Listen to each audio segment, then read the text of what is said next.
కవిత్వం, నవలలు, సినీ పాటల ద్వారా సమాజంలోని సున్నిత భావాలను ఆయన తన రచనలో ప్రతిబింబించారని పవన్ కళ్యాణ్ అన్నారు.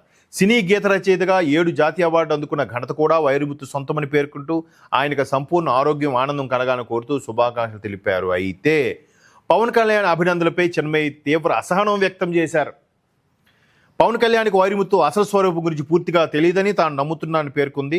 ఎన్నో మహిళలపై లైంగిక వేధింపుల ఆరోపణలు ఎదుర్కొంటున్న వ్యక్తికి రాజకీయ నాయకుల శుభాకాంక్షలు ఎందుకు అవసరమో తనకు అర్థం కావడం లేదని ప్రశ్నించింది. పవన్ కళ్యాణ్ కార్యాలయం ఆయనకు ఈ విషయాలు తెలియజేయాలని కూడా చిన్మయి తన సోషల్ మీడియా పోస్టులో పేర్కొంది. ఇకపోతే అంటే ఈయనతో పాటు ఎంతమంది ప్రముఖులు చేశారో వాళ్ళెవరిని పట్టించుకున్నా లేదు చూద్దాం. అలాగే వైరముత్తుకు సంబంధించి ప్రముఖులు కమల్ హాసన్, రజనీకాంత్లపై కూడా చిన్మయి విమర్శలు చేసింది. రజనీకాంత్ చేసిన పోస్టుకు స్పందిస్తూ అయ్యయ్యో అర్థమే కావట్లేదా అంటూ కామెంట్ చేసింది. దీనిపై సోషల్ మీడియాలో పెద్ద ఎత్తున చర్చ మొదలైంది. కొందరు నెటిజన్లు ఆమెకు మద్దతు తెలుపుగా మరికొందరు విమర్శలు చేశారు. ఈ కామెంట్లపై కూడా చిన్మయి స్పందించింది. తాను చాలా సంవత్సరాలుగా వైరముత్తు ఆరోపణల గురించి మాట్లాడుతున్నానని, తను ఇండస్ట్రీలో బ్యాన్ చేసినప్పుడు చాలామంది నిశ్శబ్దంగా ఉన్నారని పేర్కొంది.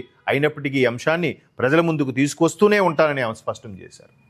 ఏం చేయలేం మరి, చాలా చాలా ప్రతి ఇండస్ట్రీలో కూడా ఇటువంటి కొన్ని జరుగుతుంటాయి. కాకపోతే మరి ఒక స్థాయికి వచ్చిన తర్వాత ఇటువంటి వాళ్ళు వార్తలలో నిలబడడం కోసం హల్చల్ చేస్తారా నిజంగా అనేది ఇంకా వాళ్ళ విజ్ఞతకి వదిలేద్దాం. మొత్తం మీద ఇదొక అంశం హల్చల్ అవుతుంది.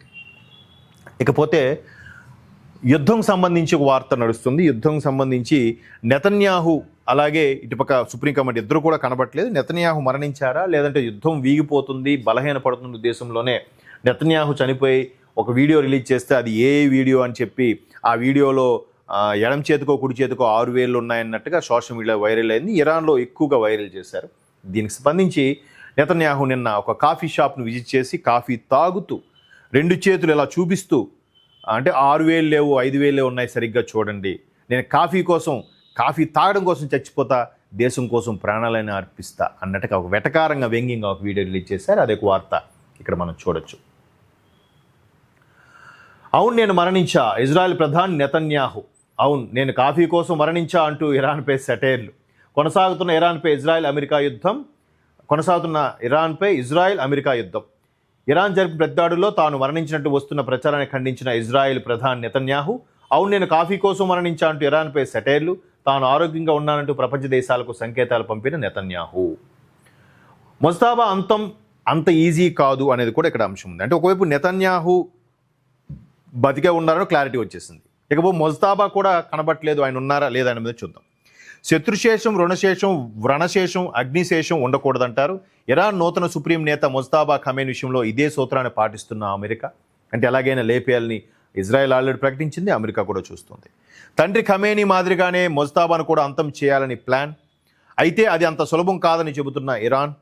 అందుకు కారణం ఒక్కటే, ముస్తాబా చుట్టూ ఉన్న అత్యున్నత రహస్య భద్రతా కమాండో విభాగం నో ప్రాబ్లం అంటే మనం నో అని అంటాం కదా, నోపో అనే పెట్టుకున్నారు.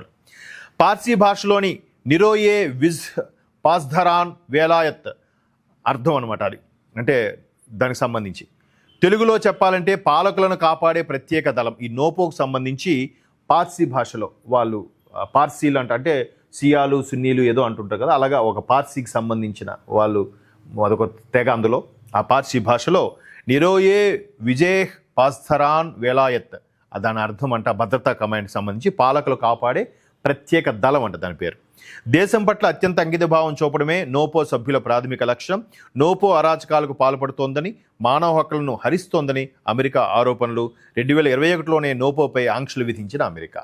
మొత్తం మీద అమెరికా ఆడు చెప్పింది వినకపోతే ఖచ్చితంగా ఏదో ఒకటి చేస్తుంది. సో మొత్తం మీద నెతన్యాహు బతికే ఉన్నారు, అలాగే ముస్తాబా బతికే ఉన్నారా లేదా అనే మీద ఇంకా క్లారిటీ రాలేదు. బట్ ముస్తాబాకి ఏమైనా జరగాలంటే ఆ నోపో దాటి వెళ్ళాలి. నోపో దాటి వెళ్ళే ప్రసక్తే లేదనేది కూడా ఇక్కడ వార్తల్లో ప్రధానంగా చూడొచ్చు.